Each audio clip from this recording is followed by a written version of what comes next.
जब हमारे द्वारा असत आचरण होते हैं, जिन्हें पाप कर्म कहते हैं। पाप का मतलब है अंतःकरण को ढक देने वाला मल। मलिन हृदय में श्रद्धा और विश्वास ये प्रकट नहीं होता। मलिन हृदय में भगवान नाम जप, संत समागम ये अच्छा नहीं लगता।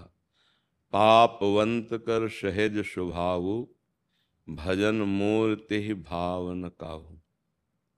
पहली बात ये कि सब लोग विश्वास क्यों नहीं करते, सब लोग विचारवान होकर सतमार्ग में क्यों नहीं चलते? क्योंकि उन्होंने असत आचरण किए हैं, असद वासनाओं में ही विचरण करते हैं।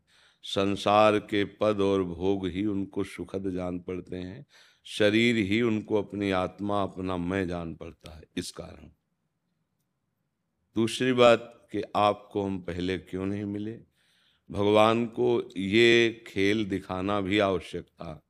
जब तक धूप की जलन नहीं अनुभव में आती, तब तक वृक्ष की छाया का सुख अनुभव में नहीं आता। अब आप जलद ज्वाला ज्वालम, इस जगत की काम क्रोध रूपी अग्नि का अनुभव किया, सतमार्ग के वचन सुने तो आपका उत्साह बढ़ गया। यदि पहले मिल जाते तो आपके हृदय का दूसरा भाव होता। भगवान ने बड़ी कृपा की कि आपको उधर से घुमाया, फिर अपने मार्ग में लगाया। अब आप दृढ़ता पूर्वक लग जाइए कि अब लो नशानी अब ना नशे हो।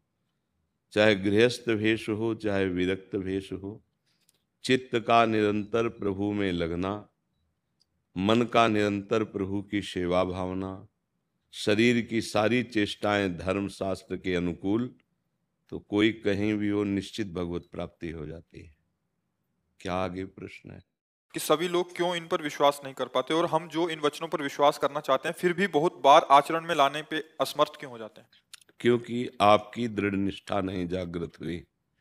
जैसे हमारा धर्म इसके लिए कभी आज्ञा नहीं करता, तो कोई हजारों रुपए की कीमती शराब रख दे आकर, तो आपका मन घृणा के सिवा और कुछ नहीं घृणा करेगा कि ये हमारे मार्ग की वस्तु नहीं है, ये हमारे पे नहीं। मांस रख दे तो घृणा करेगा, पर व्यभिचार का संयोग बन जाए तो घृणा नहीं करेगा, क्योंकि उसने व्यभिचार को स्वीकार कर रखा है कि इसमें सुख है। ऐसे ही हमारा मन वहीं जाता है जहां सुखानुभूति इंद्रियों के द्वारा करना चाहता है, और ऐसा उसको भ्रम बैठ गया कि सुख भोगों में है। तो सुन के तो हम चाहते हैं कि नहीं करना चाहिए, पर हृदय से उसमें सुख बुद्धि होने के कारण हम उस पर नहीं चल पाते हैं। अगर हृदय की निष्ठा अपनी परिपक्व हो जाए तो फिर हमें कोई नहीं गिरा सकता।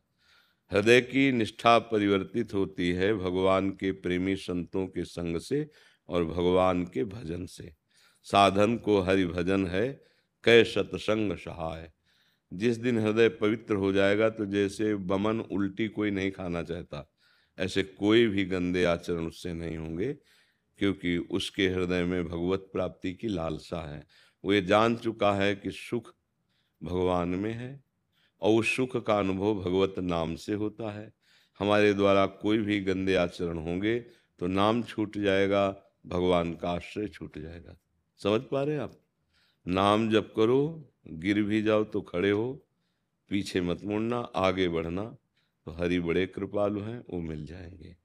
हमारा लड़खाना और गिरना ये हो सकता है, क्योंकि बहुत जन्म से हम विषय भोग ही रहे हैं। तो कभी ऐसा आकर्षण हो जाए कुसंगवशात, तो हमसे गलती हो सकती है। पर हम न भगवान का आश्रय छोड़ें, न भजन छोड़ें, कोई और प्रायश्चित करने की जरूरत नहीं, वो सब ठीक हो जाएगा। राहत न प्रभु चित चूक किए की, करत सुरत सहवार हे की। भगवान हृदय के भाव को देखते हैं। ये चलना चाहता है मेरी ओर, पर ये गिर पड़ता है, तो कृपा करेंगे, ऐसी सामर्थ्य दे देंगे कि हम गिरना पड़ेगा ही नहीं, वो हमें घसीट लेंगे। विश्वास रखो, अगर गिर भी पड़ते हैं तो भी हमें भगवान मिलेंगे, क्योंकि भगवान आश्रय से मिलते हैं। जानबूझकर पाप कर्म करना और एक विवश होके हो जाना, इसमें बड़ा अंतर है। विवश होके हुआ तो जन अवगुण प्रभु मान न काऊ, दीन बंधु अति मृदुल स्वभाव।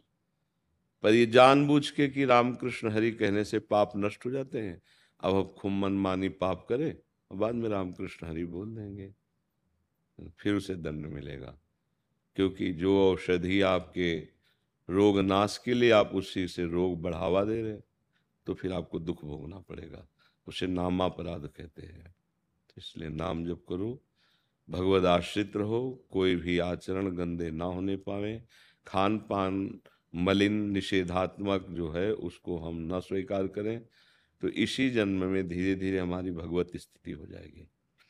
भगवत स्थिति में शरीर चाहे जितना भयानक पीड़ा से हो, आपका ना भजन रुकेगा, ना आपको शोक दुख होगा, एक आनंद की अनुभूति रहती है।